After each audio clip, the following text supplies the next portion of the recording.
Pati ang liberty ko na, ang aking freedom, ang aking constitutional rights, wala na po. Palagi kaming nagtatago. Palagi kaming lumilingon sa likod namin sapagkat tinahabol kami. Nakapalibot sa amin ng mga CIA, alam namin yon. FBI nandyan din.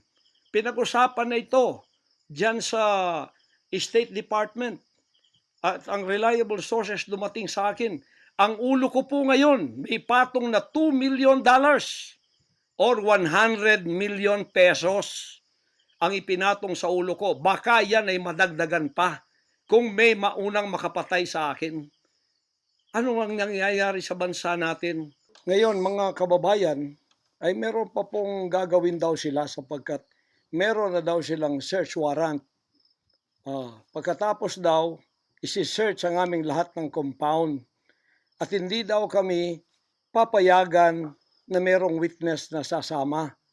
At ang balita namin, kung ito'y totoo, sa reliable source ay nagsasabi na paplantingan daw kami ng bomba, guns, and drugs sa aming mga compound. Yan po ay aming babantayan. Sinabi ko na po muna sa inyo dito sa live na to para kung mangyari man ang mangyayari, sapagkat wala po kaming ganon, ay sila pong may kagagawan nun. Ganito ka-evil ang kanila pong mga pag-iisip sa ngayon, masyadong desperado. Aywan ko kung bakit. Kung kayo nasa katotohanan, nasa kapangyarihan, bakit kayo natatakot? At huwag ninyong pasamahin ang aming mga abogado para sumama sa inyo sa pagsisearch. Kaduda-duda na yon. Hindi po pwede yun. Ano tayo? Bansang Hapon ng panahon ng giyera? Ano to? Panahon ni Hitler? Na wala kaming pwedeng lawyer na sumama sa inyo? Kayo-kayo lang? Pagkatapos, pwede nyo kaming barilin pagka kami nakikipag-usap na kailangan may witness para kamerahan namin ang ginagawa ninyo na wala kayong lusot kung meron kayong gagawin na kabulastugan. At pagkatapos, ipapatong ninyo sa amin. Pagka ito'y totoo, we will resist you. Hindi kami violent, pero hindi kami papayag na wala kaming mga witness na sasama sa inyo. Lawyer at saka barangay captain ang hinihingi namin na magiging witness sa lahat ng search na gagawin ninyo sa lahat ng aming pamamahay, kwarto o kung ano. At may lawyer kaming titingin muna sa inyong dokumento kung ano ang isi-search nyo. Kung anong bahay, kung anong compound, kung ano lang ang dapat nyong gawin at ilang oras. Hindi to open-ended . Kailangan meron sisisi namin ng judge na gumawa ng search warrant na ito pagka hindi ninyo nirespect ang aming constitutional rights. Huwag ninyong tapakan ang aming rights. Hindi din namin tatapakan ng rights ninyo bilang kayo ay nasa batas. Igagalang namin yon. Pero igalang din ninyo kami kasi meron kaming mga narinig na ginawan ninyo ng mga ebidensyang peke. Tinamnan ninyo pagkatapos ipapatong ang kaso sa amin. Religious community po ito. This is a spiritual community. Once tumapak kayo dyan, sapagkat kayong nagdadala ng batas, respetuhin ninyo. You are on holy ground. Yan po ay mahal na mahal naming banal na dako. Huwag ninyong lapastanganin. Pero hindi namin kayo pipigilan kapag may search warrant kayo. Pero hindi kami papayag na hindi kami makakasama ng kasama namin, hindi makikialam sa inyo. Titingin lang sa lahat ng gagawin ninyo. Kasi hindi na kami kumpiyansa sa gobyernong ito. Gagawa sila ng paraan para kami ay bigyan ng kasalanan. Yan po, babantayan natin yan. Pag hindi sila pumayag, then siguradong magpa-planting sila ng evidence. Pag pumayag sila, then fair ang laban. Hindi namin sila pakikialaman. Titingin lang ang aming mga witness na mga lawyer at saka barangay captain. At kung sino man ang mga witness na nandoon mula sa aming side. Kasi nandoon sila. Hindi na pwedeng gawin wantonly ang kanilang gagawin doon sa aming mga compound na wala kaming witness. Because they can do anything to implicate us, to plant false evidences and charges against us. Ganon ang aming mga paningin dito. Kaya wag ninyo kaming pigilan para pantay ang laban natin. Kasi nakikita namin na ang pamamahalang ito ay hindi na po matuwid. Biro ninyo, ginikipit kaming ganito, wala namang kaming ginagawa sa bansang ito. Sinabi ko na muli, hindi kami nagdi-deal ng drugs, hindi kami violenting tao, hindi kami terorista, mangangaral kami ng mga salita ng Diyos. In fact, dito sa aming compound sa Tamayong, kami ang nakapagbigay ng peace sa mga kababayan nating sinisila ng CPP and PNDF, tinatakot at pinapatay. Ngayon, wala na sila, may peace na kami. Ito namang gobyerno natin, ito ang ginagawa nila sa amin. Biro ninyo mga compound na religious ng Kingdom of Jesus Christ, ginaganito nila. Pero yung pagnanakaw nila sa gobyerno, wala silang sabi. Tiklop bibig. Hindi sinisearch ang mga bahay na pinagbibili nila. Nagamit ang pera ng gobyerno. Anong klase kayo? Sige, gawin ninyo ang gusto ninyong gawin sa amin. Pero kami tatayo sa aming constitutional rights. Whatever happens. Tatayo ako sa kalayaan ko sa bansang ito na pinakamatyan ng aking mga national heroes. Yan mga kababayan, bantayan po natin. Hindi po ako magpaparesto sapagkat ako po ay siguradong papatayin.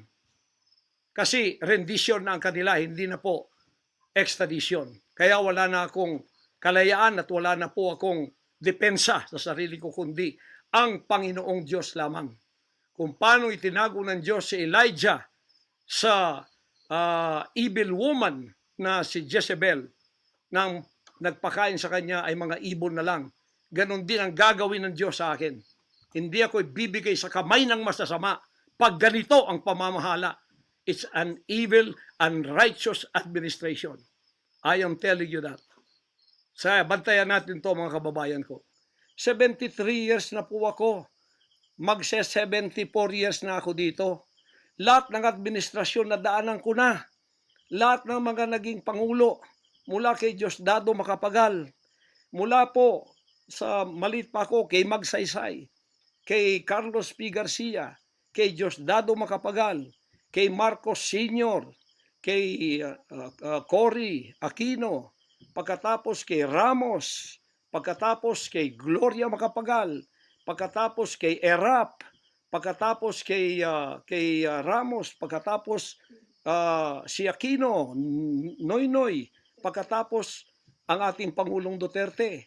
Wala po kaming nadaanan ganito na ginigipit kami sa aming sariling bansa ng mga dayuhan. Nakasabwat ang ating pamahalaan na aking sinuportahan pa naman noong nakaraang eleksyon. Tandaan mo, President Bongbong Marcos, First Lady Lisa Marcos, pati ikaw Martin Romualdez, hindi kayo dyan ngayon kung hindi kayo tinulungan ng SMNI at ng buong sangkatauhang Pilipino. Naniwala sila sa amin sapagkat ang SMNI lamang ang may credibility. Noong panahong yon hanggang ngayon.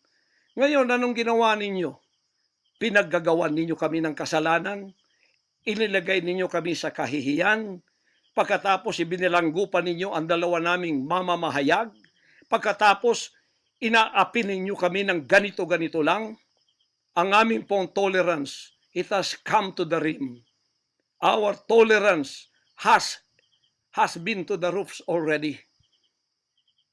Alam ninyo, hindi na po biro itong nangyayari sa bansang ito. Kung pababayaan po natin ang ganitong mangyayari ng mga dayuhang tulad ng Amerikano, CIA, FBI, State Department, US Embassy, gigipitin tayo with the connivance of our own President and First Lady and other members of the Congress. Kung pababayaan natin ito, nangyayari sa isang Pilipinong tulad ko na gumagawa ng kabutihan, trying our very best para makatulong kami, humanitarian, Children's Joy Foundation, dinemonize kami, kinriminalize kami. Biro nyo, ginagawa ninyo dangerous criminal organization ang Kingdom of Jesus Christ.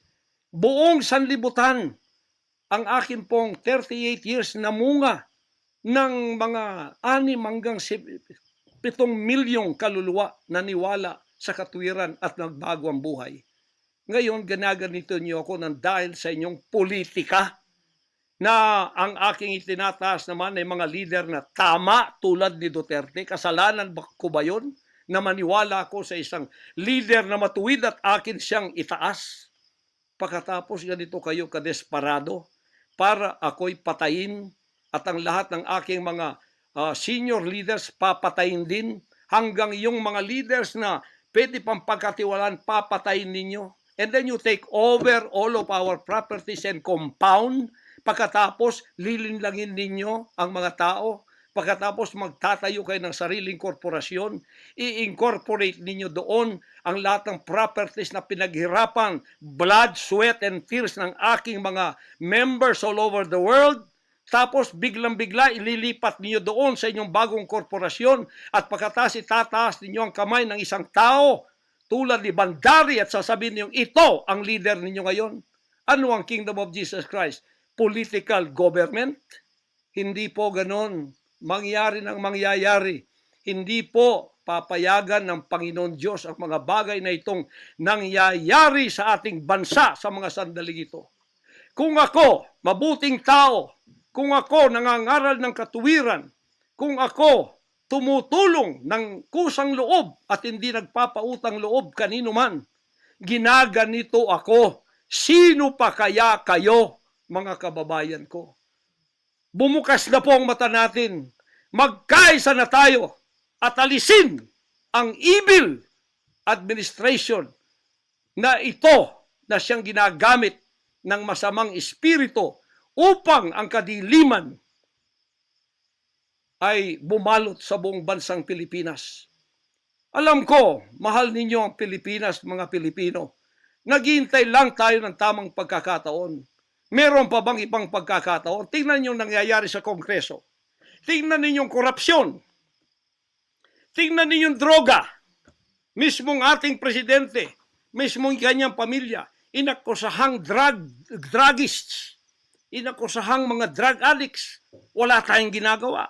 Mismong Pangulong Duterte na nagsabi niyan. Mismong naririnig natin araw-araw, durugista siya. Pagkatapos, kami pa ngayon ang inaapi-api sa aming paglilingkod. Pagkatapos sila ay mga kriminal na nakaupo dahil may kapangyarihan. Kami ngayon ang liligwakin nila. Hindi ba yan karumal-dumal sa harap ng ating Panginoon Diyos? Hindi ba yan ay isang pamamahalang hindi tama? Si Nebukadnezar, pinakain ng damot, ginawa siyang hayop. Ang kanyang anak si Belshazzar, nakakita ng handwriting on the wall. Pagkatapos, inalis ang kaharian sa kanya at ibinigay kung sino ang magiging matuwid na haharap sa Panginoon Diyos. Anong tingin ninyo sa akin bilang pastor? Dinemonize. Ang reputasyon ko pinagsisira. Ngayon, hindi na ako buhay. I am a living dead. Kung walang Panginoon Diyos sa akin, pinatay na ako sapagkat lahat ng gadgets nasa sa kanila. Lahat ng gadgets ng Amerikanong yan nasa sa kanila. CIA, FBI, at sino pa ang kanilang mga galamay dito na pinagbibili na nila. Ako, hindi ako drug lord. Ni minsan hindi ako nakatikim ng droga. Mulang-mula pa, inialay na ako ng aking ama na maging isang ministro ng banal na kasulatan.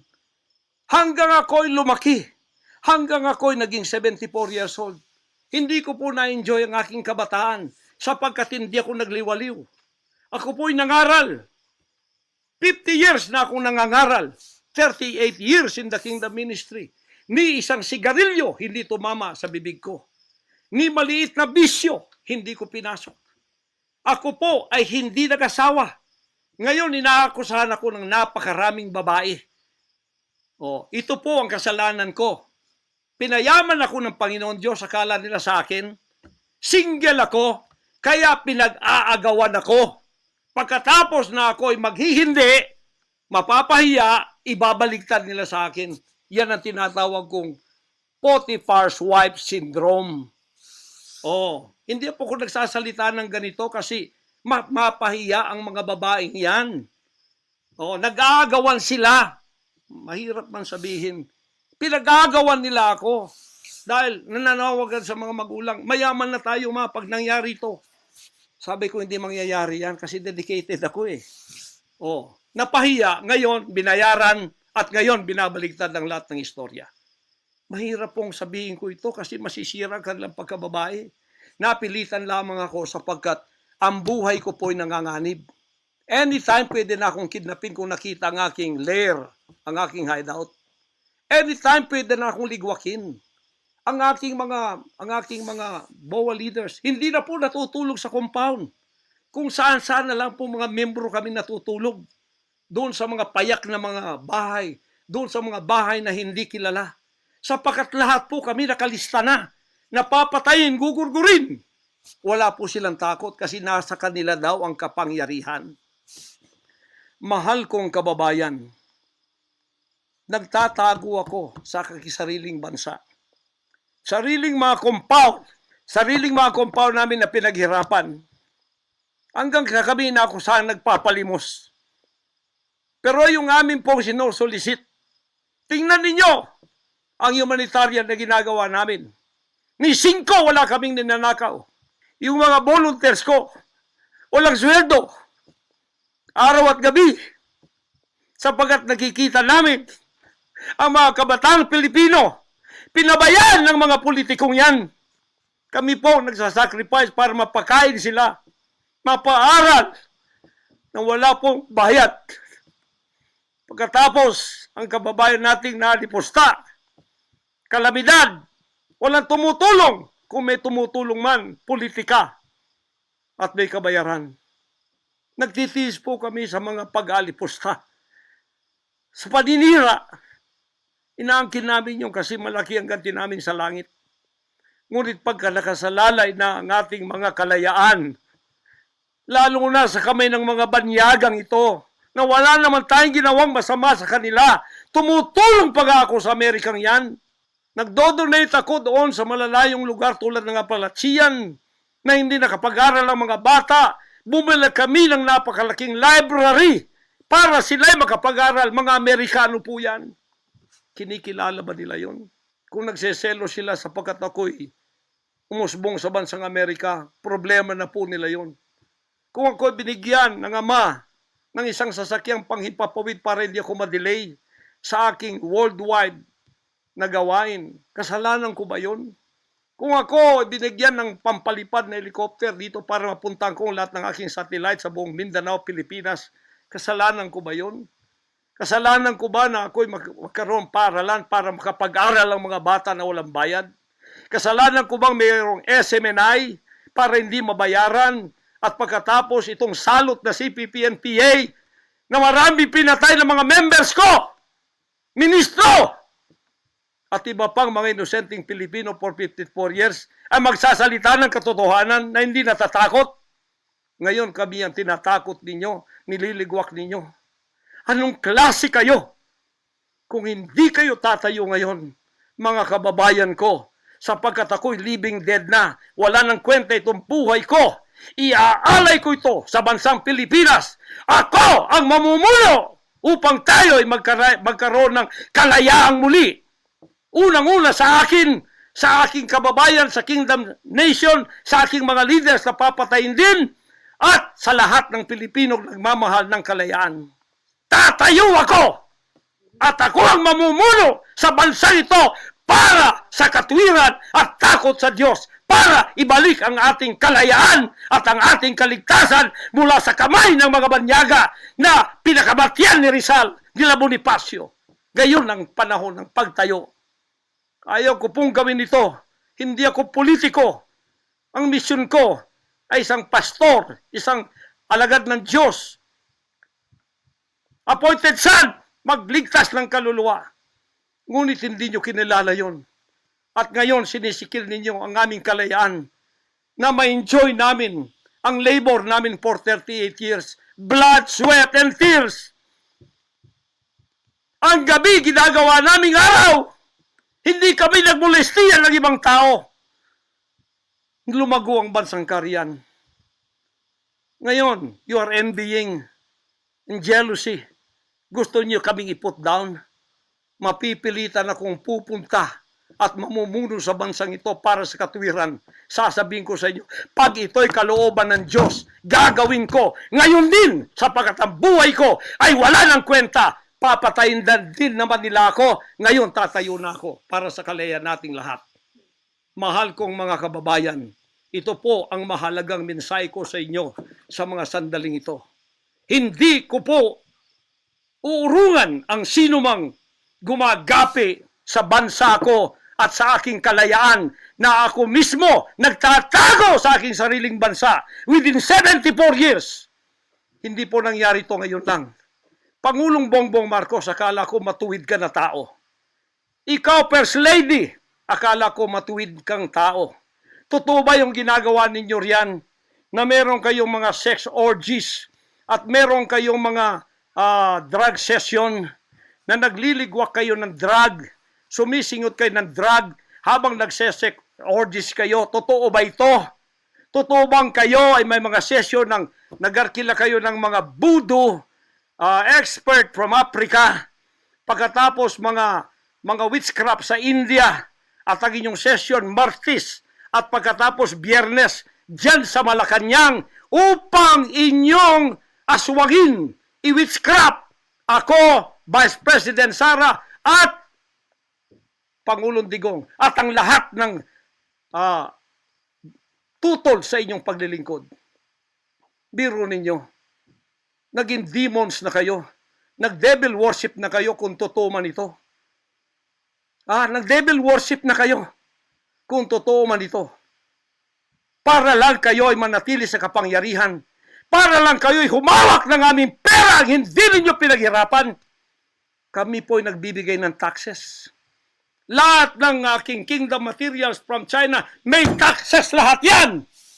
Milyon-milyon ang aming binabayad. Ngayon, ginagawa pa ninyo sa amin ito? Matuwid ba kayo? President Bongbong Marcos, Lisa Marcos, makinig kayo.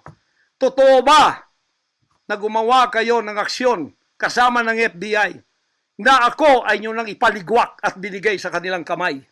Kaya't sila'y gumagawa ng ganito with impunity sa aking sariling bansa. Kung ganyan ang ginawa ninyo, I will not honor you. I will not respect you because you did not honor me and you did not respect me. You are no longer worthy to be our trusted leader. Mabuti pa hanggang maaga pa, Bongbong Marcos, Lisa Marcos, Martin Romualdez, bumaba na kayo sa posisyon. Mag-resign na kayo sapagkat hindi hihinto ang tinig na ito habang naririyan pa kayo. Mga kababayan, tatayo ako sapagkat patay naman lang din ako. Tatayo ako hanggang buhay pa, hanggang may hininga pa ako para sa natitirang buhay ko ay magkaroon naman tayo ng boses at magkaroon ng kahit munting kalayaan na lang mula sa mga banyaga na kasabwat ang mga kapiling Pilipinong ito na itinayo natin sa kapangyarihan. Akala natin ay maasahan natin sila. Mga demonyo pala. Sorry to say that, but that is the truth. If that is not the truth, then tell me. And you cannot judge me. You cannot condemn me. I am dead already. I am a living dead in your book. CIA, FBI, State Department, USA. Gawin ninyong gusto ninyo. Ngayon na nakapagsalita na ako, lalantad na ako. Hindi na ako natatakot. Ako ay handa sa glorification. Kung ang glorification ko ay mangyayari maging glorified body ako, hindi ko tatablan ng bala. O kaya, tatablan pa ako sapagkat hindi pa nangyari yon. Handa na akong humarap sa mga bala ninyo. Basta't ito ay nasabi ko na sa social media. Huwag ninyong ligwakin ito para sa bansang Pilipinas ito. Mahal ko po kayong lahat. Pagpalain natin ang ating bansang Pilipinas. Pagpalain tayo ng ating buting Diyos. Pagpalain at ipigay natin ang lahat ng kapangyarihan sa Kanya. At tandaan ninyo ito. Hindi mananaig ang kadiliman sa bansang ito habang may boses na ganito. Sumunod po kayong lahat at tayo ay magkaisa ngayon para itaas ang bandila ng kalayaan ng ating bansang ibinigay ni Rizal ang kanyang dugo. Ibinigay ng ating mga heroes ang kanyang dugo. Ngayon, itong mga slaves na to ay hawak ang liig nila ng mga banyaga at tayo'y ipinagbili na sa kanila.